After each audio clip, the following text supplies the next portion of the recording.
Здравствуйте! В эфире «Настоящее время» из студии в Вашингтоне с вами Юлия Аппел. Сегодня в программе независимый крымско-татарский телеканал АТР возобновляет работу из студии в Киеве. Жители Ленинградской области протестуют против захоронения ядерных отходов в городе Сосновый Бор. ФБР просит коллег из других стран выяснить зарубежные связи убийцы из Читануги. Начинаем с новостей из Праги. Сергей? Спасибо, Юлия. События дня в настоящем времени из Праги. Я Сергей Дорофеев. Здравствуйте. Начинаем с Донбасса, зоны боевых действий. Вместо отвода техники боевиками непризнанных ДНР, ЛНР, которые те анонсируют в последние дни, в ОБСЕ фиксируют усиленное передвижение вооружений у линии разграничения.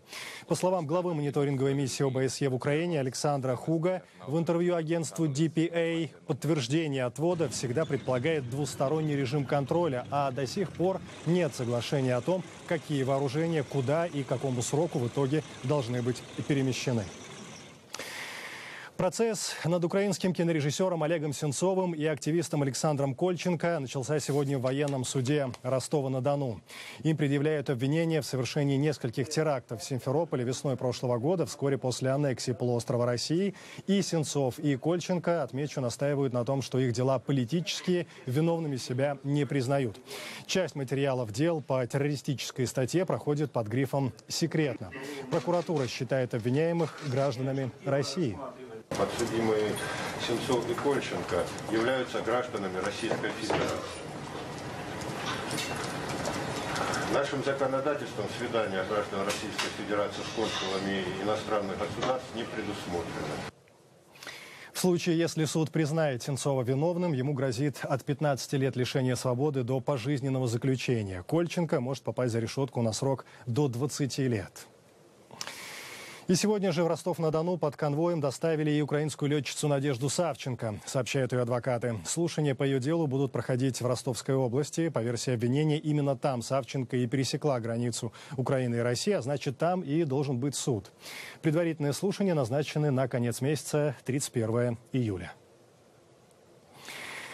Крымско-татарский телеканал АТР возобновил работу из Киева. В эфире информационная служба вещателя. В вечернее время будут выходить выпуски новостей.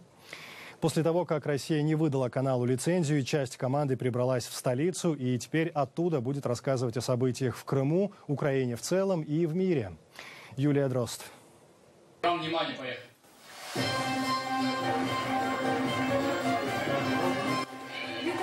Приветствую, в эфире новости. Сегодня информационная служба новостей на телеканале АТР возобновляет свое вещание.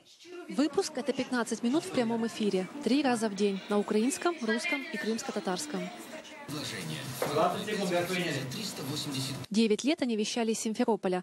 Основная аудитория – крымские татары, коренной народ полуострова. В 1944-1945 годах народ был депортирован из Крыма. Массово возвращались на свои земли в конце перестройки. После аннексии Крыма Россией новые власти отказали телеканалу в лицензии. 31 марта у них был последний эфир. Мы не такое переживали. Те, кто ехал в селячьих вагонах в далекую ссылку и терял по дороге родных, друзей, тела которых вертухаи просто выбрасывали из вагонов и сгружали на коротких остановках, им было труднее, чем нам сейчас. Наш народ пережил Сталина. Неужели не переживет нынешние проблемы? Переживет. Они уходили из эфира под аплодисменты.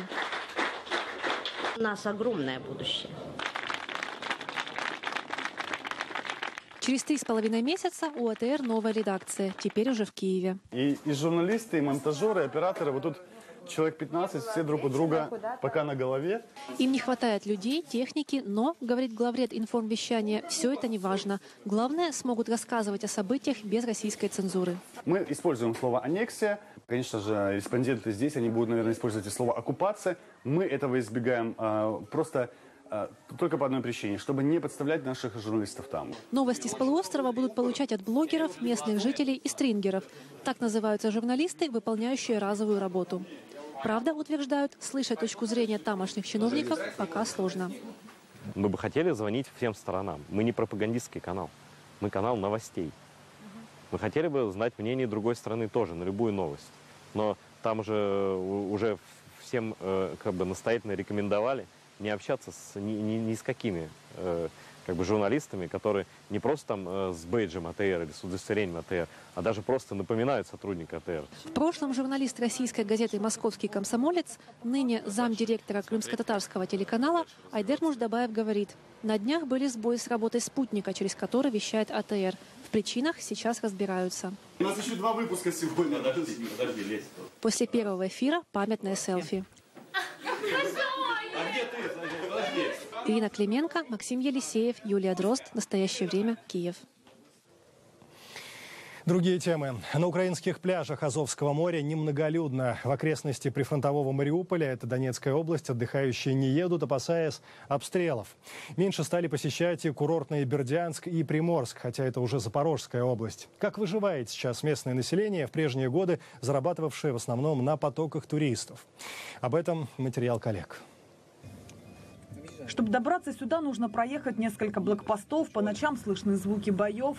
Вокруг объявления, предупреждающие, что делать с найденными снарядами. Соседями на пляже могут стать военные, как эти бойцы полка «Азов». Ребята, которые здесь находятся возле нас, они нас оберегают. Как можно их бояться? Это надо бояться тех, которые стреляют. У нас здесь все мирно, спокойно. Юрий Харабуга – директор пансионата, который принадлежит Донецкому областному предприятию «Теплокоммунэнерго». База заполнена на 2/3, потому что сюда едут сотрудники того самого предприятия. Оно и оплачивает 70% стоимости путевки. По соседству иная картина. Пансионат «Локомотив» рассчитан на 116 человек, а отдыхает здесь 10. Мало у нас людей, потому что у нас в основном с Донецка по путевкам. А сами знаете, на блокпостах база готова, все. Паспорт подписан, база полностью готова. Люди как ехать на блокпостах? Пропуск надо. И сейчас нет автобусного сообщения, не у каждого машина. У кого машина, надо 7 часов стоять на блокпосту. А это уже село на Белосарайской косе, центральная улица. Большинство магазинов закрыты, рынок не работает, на обочине с десяток торговцев. Я задавала вопрос, как мне дальше жить? Свет, газ, вода, мусор платить. Я получаю пенсию 1050. Как можно дальше жить? Как дальше жить людям, которые зарабатывали на туризме? Задаем этот вопрос главе района. Люди переходят многие на сельхоз, на натуральное хозяйство, сельхозпродукцию, потом ее реализация. Но это, конечно, копейки. Ну и мы же уверены, что война, она вечная не будет. Рано или поздно она закончится. И к нам наши отдыхающие вернутся как с Донецка, так и со всей Украины. Предполагаемые убытки для отрасли здесь, на Азовском побережье, еще не подсчитывали. Ирина Клименко, Максим Дрозденко. Настоящее время. Донецкая область. Иностранные компании рискуют и вкладывают деньги в украинскую экономику. Под Одессой открылось одно из крупнейших иностранных предприятий за всю историю страны. Начав строиться после Евромайдана, возведенный во время войны в чистом поле, маслоэкстракционный завод стал крупнейшим в стране инвестиционным проектом. 200 миллионов долларов уже вложено, еще инвесторы готовы потратить 400 миллионов. Корреспондент программы «Настоящее время» Дмитрий Флорин. Завод построили в чистом поле всего за 17 месяцев. Ежедневно здесь перерабатывают 2000 тонн семян масличных культур, причем не только подсолнечника, но и рапса и сои. Через 5 лет эта цифра должна вырасти до 10 тысяч. Пока что самая большая инвестиционная в аграрной сфере, это самая большая инвестиция.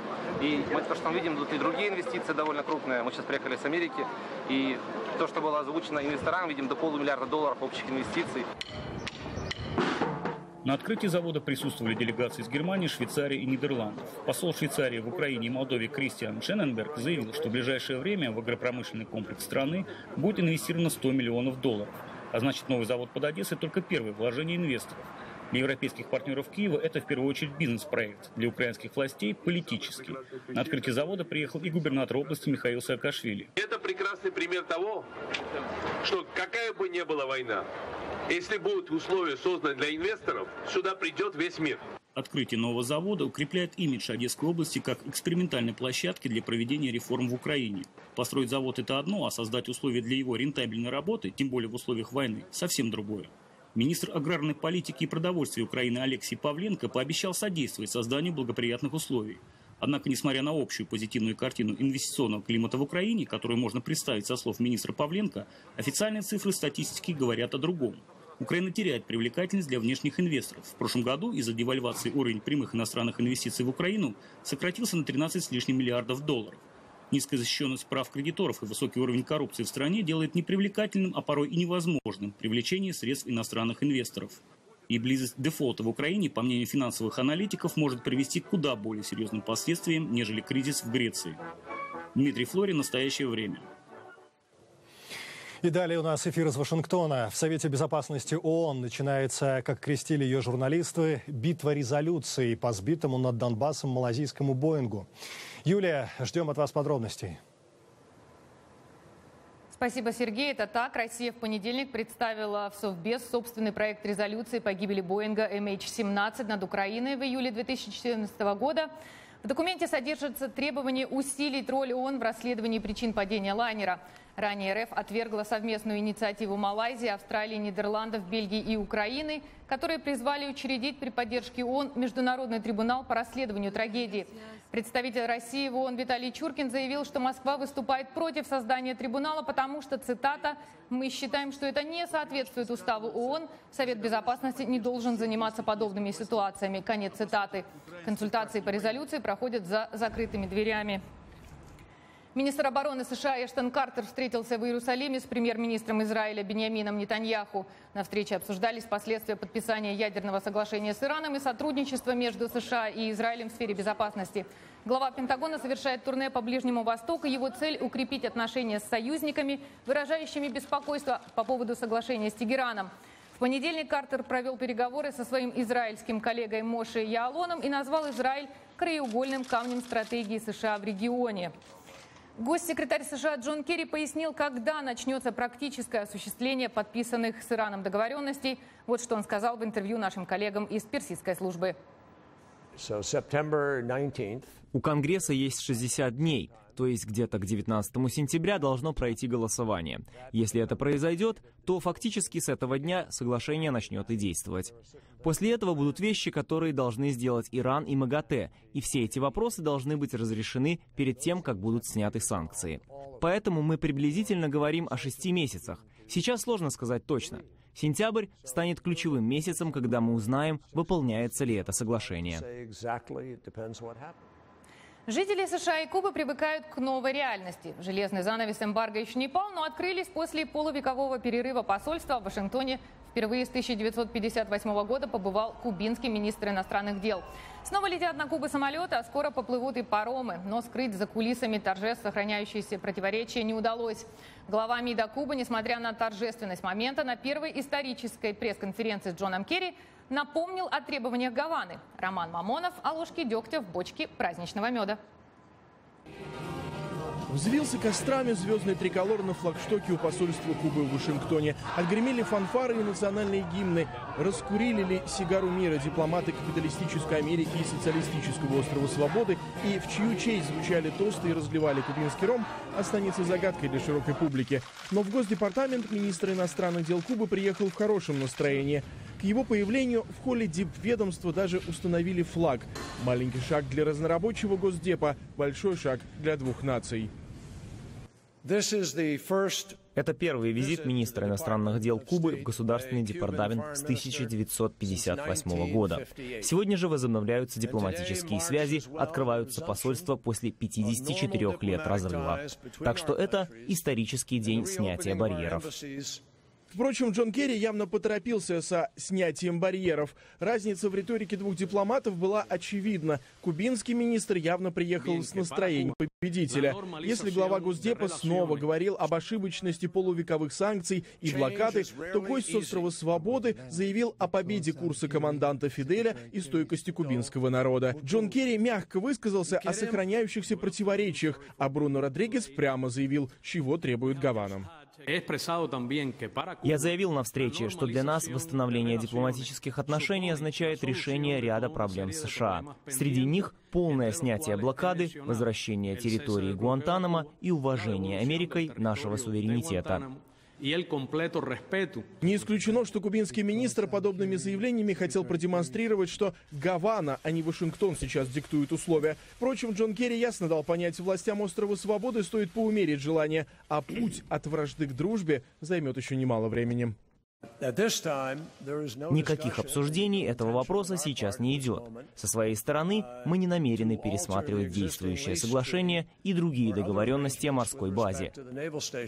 По договору более чем вековой давности Соединенные Штаты платят Кубе мизерные $4000 в год за военную базу Гуантанамо. Вернее, американцы посылают чеки, которые Гавана демонстративно отказывается обналичивать. Для Кубы это дело принципа вернуть территорию. И вопрос наверняка еще долго будет отравлять отношения воссоединившихся соседей. Дружба дружбой, а Гуантанамо врозь. Роман Мамонов, Анатолий Кошенко. Настоящее время. Вашингтон, США. США осудили теракт в турецком городе Суручи, в результате которого погибли и были ранены десятки мирных жителей. Пресс-секретарь Госдепартамента Джон Кирби заявил, Соединенные Штаты будут и далее поддерживать Турцию, уважаемого члена НАТО и партнера по глобальной коалиции, борющейся с ИГИЛ в рамках сотрудничества, направленного на борьбу с терроризмом. Между тем, специальный представитель генерального секретаря ООН по вопросам сексуального насилия в конфликтах Зейнаб Хава Бангура предупреждает женщин и девочек, которые проживают на подконтрольных исламского государства территориях, что, присоединившись к террористам, они совершат самую большую ошибку в своей жизни. Репортаж Маргарет Бешир. Вербовщики ИГИЛ через социальные сети призывают жителей подконтрольных им территорий оставить свои семьи и присоединиться к так называемому халифату в Сирии и Ираке. Однако вскоре многие понимают, что ситуация разительно отличается от той, которую они себе представляли. ИГИЛ – это билет в один конец. Оказавшись там, обратного пути уже нет. Спецпредставитель генерального секретаря ООН по вопросам сексуального насилия в конфликтных зонах Зейнаб Хава Бангура отмечает, что особенно это касается женщин и девочек. Хотя они вступают в ряды ИГИЛ по собственному желанию, они являются жертвами, и им необходима поддержка, как и тем, кого похищают террористы группировки. Бангура побывала в лагерях беженцев в Ливане, Турции и Иордании и встретилась с женщинами, которые пережили плен и сексуальное насилие боевиков ИГИЛ. Когда я вернулась домой, я так переживала, что плакала ночами. Основной удар пришелся по общине езидов. В новом докладе ООН отмечается, что в плену у ИГИЛ находится до 3500 езидов, которые подвергаются физическому и сексуальному насилию. По словам Бангуры, многие совершают самоубийство. Я познакомилась с женщиной, которую похитили вместе с 14 девочками. Она достала яд и дала его этим девочкам, чтобы они покончили с жизнью. Другие вешаются на платках или режут вены. Некоторых женщин продают, некоторых обменивают на сигареты. Многие жертвы насилия, в основном взрослые, в отсутствие какой-либо психологической или социальной помощи обращаются к своей вере. А девочки, говорит Зейнаб Хава Бангура, хотят просто вернуться в школу. Американские правоохранительные органы изучают сообщения, которые Мухаммад Юсуф Абдул-Азиз отправил за несколько часов до того, как он открыл огонь из автомата Калашникова по военнослужащим в Чаттануге, штат Теннесси. В результате теракта погибли 5 человек, злоумышленник был застрелен полицией. Свой оружейный арсенал стрелок купил в интернете. Александр Панов продолжает тему. Мухаммед Юсуф Абдул-Азиз, 24-летний уроженец Кувейта, являвшийся гражданином США, отправил своему другу СМС: «Всякому, кто станет врагом другу моему, я объявлю войну». Это отрывок из религиозного текста. Получатель сообщения сказал агентству Reuters, что тогда у него не возникло никаких мыслей по поводу текста, но теперь он считает, что, возможно, Абдул-Азиз таким образом хотел что-то сказать. Во время нападения на вербовочный центр Абдул-Азиз застрелил 4 морских пехотинцев. При этом он ранил еще 3 человек – полицейского, морпеха и моряка, который через 2 дня скончался в госпитале. Мой сын герой. Он умер, делая то, что он любил. Сразу после инцидента губернаторы 6 соседних штатов отдали Национальной гвардии распоряжение вооружить военнослужащих на всех базах и в вербовочных центрах. Я не допущу, чтобы наши солдаты, наши соотечественники не могли защитить себя и военные центры в нашем штате. Америка спорит, кто стоит за стрелком из Теннесси. Таких здесь называют одинокими волками. Семья стрелка выпустила заявление для прессы, довольно типичное для подобного рода трагедий. Нет слов, которые могли бы выразить наше потрясение, ужас и горе. Человек, совершивший это ужасное преступление, не был тем сыном, которого мы знали и любили. В течение многих лет наш сын страдал от депрессии. Нам невероятно горько осознавать, что его боль нашла выражение в этом гнусном акте насилия. Мое мнение, мой опыт, все за то, что это была атака, инспирированная ИГИЛ. В то же время представитель ФБР Эд Рейнхольд заявил, что у властей нет данных о связях Абдул-Азиза с какими-либо террористическими группировками. Бюро обратилось к зарубежным разведывательным службам с просьбой помочь отследить перемещение Абдул-Азиза за рубежом, его деятельность и контакты в других странах. Речь, в частности, идет о поездках в Иорданию. Его друзья говорят, что после возвращения с прошлогодней поездки он начал говорить о тревогах по поводу конфликтов на Ближнем Востоке и нежелании Соединенных Штатов и других стран вмешиваться. Он называл организацию «Исламское государство» глупой группой, заявил CNN один из его знакомых. Абдул-Азиз вел блог, в котором за 3 дня до атаки написал, что жизнь коротка и горька. В то же время он выражал удовлетворение новым местом работы в кабельной компании. В блоге он также писал, что мусульмане не должны упускать возможность подчиниться Аллаху. Нетипичный исламист, балующийся марихуаной и алкоголем, арестованный за вождение в нетрезвом виде. Кем был на самом деле стрелок из Теннесси, спецслужбам еще предстоит выяснить. Пока это человек-загадка, и мотивы его до конца не ясны. Александр Панов, Дмитрий Шахов. Настоящее время. Вашингтон. Ядерный могильник буквально в черте города. Наши коллеги в Праге подготовили сюжет на эту тему. Сергей? Так и есть, Юлия. Могильник может появиться в непосредственной близости от жилых домов. Жители города Сосновый Бор в Ленинградской области мириться с этим не намерены. Против захоронения ядерных отходов протестуют. Петицию против строительства уже подписали 46 тысяч человек. Ксения Аблис. Муляж бочки с радиоактивными отходами в самом центре Петербурга. Экологи и чиновники перед зданием Мариинского дворца демонстративно подписывают петицию с просьбой запретить строительство нового могильника в Ленинградской области. Аналогичная петиция в интернете набрала уже более 47 тысяч подписей. Мера вынужденная. Нет возможности тем людям, которые будут подвергаться этому риску, высказать свое мнение об этом. Уже 4 раза блокировалась возможность организации референдума в Сосновом Бору по поводу размещения этих отходов. На прошлой неделе суд отказал жителям Соснового Бора в проведении референдума на тему строительства нового могильника. Жителям, в чьем городе на сегодняшний день уже существует крупнейшая на территории Балтики атомная электростанция, завод по переработке радиоактивных металлов и пункт переработки и временного хранения отходов. С нашей точки зрения, такой пункт необходимо создавать. До сих пор непонятно, будет ли там создан пункт захоронения радиоактивных отходов, так как сейчас оценивается экономическая возможность создания его в том или ином виде. О рисках жителям Соснового Бора можно не рассказывать. По иронии судьбы, в самом центре города стоит памятник сосновоборцам, принимавшим участие в ликвидации аварии 1957 года на химкомбинате «Маяк». Напомню, взрыв тогда произошел как раз в емкости для радиоактивных отходов. Я как житель города, уже у меня тут внуки, внучка, бабушка. И, конечно, я против, потому что у нас так хватает в городе уже всяких вредных предприятий. И, конечно, не нужен нам этот могильник. У нас нету менее населенных мест по России, что ли. Полно. Туда пусть лучше везут, где нету людей. Остается добавить, что согласно ГОСТу Российской Федерации места размещения могильников должны быть удалены от населенных районов, мест отдыха населения, открытых водоемов и водопроводных магистралей. Мы хотим, чтобы они воспользовались своим этим правом и покинули заведомо опасный участок, который находится в 40 километрах от Санкт-Петербурга, от 5-миллионного города, в 6 километрах от Соснового Бора, в 3 километрах от дачи, в 1,5 километрах от Балтийского моря, в сейсмоопасной опасной зоне. То есть там строить практически невозможно. Уже в этом году планируется запустить первый энергоблок ЛАЭС-2. И проблема захоронения радиоактивных отходов будет актуальнее с каждым днем. Росатом планирует в течение 1,5 лет определиться с точным местом захоронения. Ксения Аблис. Настоящее время. Сосновый Бор. Санкт-Петербург. Ну и теперь в Литву. Вильнюс избавляется от последних символов СССР. В центре города начали демонтировать монументы советской эпохи. Власти говорят, статуи угрожают безопасности прохожих. Подробности в репортаже Рейтер. Мария Яблонская. Солдаты, студенты, рабочие и колхозники. Все эти монументы, остатки советского наследия, начали сносить на Зеленом мосту в Вильнюсе.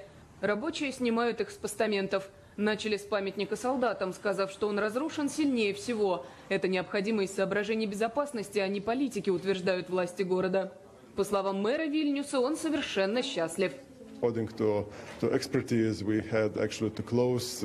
По итогам экспертизы нам пришлось закрывать дорогу во время сильного ветра. Проходить мимо было слишком опасно. Конечно, были серьезные дебаты о принципах и ценностях, которые олицетворяют эти статуи. Но лично для меня единственная ценность, которую они представляют – ложь о советской системе и ничего больше. Но многие считают, что демонтировать памятники не нужно, говорит экскурсовод Анна. Мне очень грустно. Я иногда работаю гидом и привожу туристов к этим памятникам, чтобы показать им часть нашей истории. Мне не жаль, что советская эпоха закончилась, но статуи просто свидетельство. Верю, что их починят и установят заново. Что будет со статуями дальше, неизвестно. Все 25 лет после выхода Литвы из состава Советского Союза они оставались на своих местах из уважения к скульпторам, которые над ними работали, говорят местные. Часть подобных памятников перенесли в тематический парк. Некоторые заменили. Например, памятник Ленину. На его месте теперь статуя музыканта Фрэнка Заппы, как символа посткоммунистической свободы. Это программа «Настоящее время». Продолжаем. Передаем слово в Вашингтон. Юлия, пожалуйста. Спасибо, Сергей. Уже 25 лет подряд в американской глубинке в городке Шепардстаун, штат Западная Вирджиния, проходит театральный фестиваль. В этом году зрители увидели сцену из современной российской истории панк-группы Pussy Riot. Подробности в сюжете Ануша Витисян. На последнем слове от подсудимого обычно ждут либо раскаяния, либо сожаления о содеянном, либо перечисления смягчающих обстоятельств. Вместо этого я хочу высказать свои соображения по поводу причин произошедшего с нами. То, что храм Христа Спасителя стал значимым символом политической стратегии наших властей. История 3 девушек, которые за 48 секунд выступления в храме Христа Спасителя стали врагами власти и церкви. Так американским зрителям был представлен 2-часовой спектакль «Мы Pussy Riot» нью-йоркского сценариста Барбары Хаммонд. Что-то маленькое стало что-то огромным в той церкви. Вот что, мне кажется, произошло, что-то политическое, что-то страшное, которое никакого отношения к музыке и к искусству почти не имело. Мировая премьера прошла в рамках ежегодного современного театрального фестиваля в Западной Вирджинии. В этом сезоне история панк-группы Pussy Riot стала одним из самых популярных спектаклей. Казалось бы, почему жителей американской глубинки интересует эта страница российской действительности? Наша аудитория в основном взрослые люди с традиционными взглядами, отличаются от среднестатистических американцев. Они интересуются мировыми событиями, и это представление не обязательно призывает их критиковать российское правительство. Здесь мы создаем диалог со зрителями и призываем их подумать, а что в нашей жизни, в нашей стране нуждается во внимании и, быть может, в усовершенствовании. Исполнительницы главных ролей отобраны в результате кастинга, проходившего в Нью-Йорке. Все они дети иммигрантов из Беларуси, Азербайджана, Турции. Катя Степанов рассказывает, что для нее это не просто роль. Это форма поддержки тех, для кого девушки из Pussy Riot стали символом борьбы за свободу слова, самовыражения и за право любить.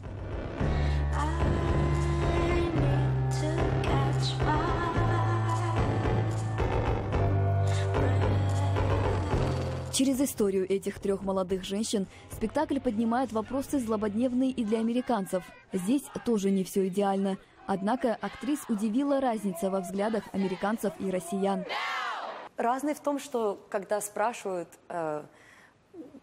постарше женщину здесь вопросы, типа, если они подумали бы, что то, что они видели, это какой-то, что это неправильно для церкви, они говорят, нет, это было бы нормально у нас в церкви. Вот в этом и есть разница. И то, что их посадили, в то, что посадили из-за того, что они что-то сделали именно в церкви, это показывает, что в России нет различия между государством и церковью сейчас. А в Америке пока что есть такое различие. В некоторых странах государство не готово идти на компромисс или диалог с обществом. И, по словам актеров, иногда приходится находить нестандартные способы для того, чтобы быть услышанными или хотя бы замеченными. Несмотря на все усилия российских властей по дискредитации Pussy Riot, они стали за рубежом самым известным российским брендом. Об этом свидетельствуют не только многочисленные награды, встречи со знаменитостями, но и этот спектакль на сцене современного театрального фестиваля спустя почти 2 года после их освобождения из тюрьмы. Ануша Витисян, Анатолий Кашенко. Настоящее время. Это все на сегодня. Спасибо, что были с нами. До завтра. Мы благодарим коллег в Вашингтоне и всех наших зрителей. Смотрите нас в эфире своих национальных телеканалов. В настоящее время Сергей Дорофеев. Всего доброго и до свидания.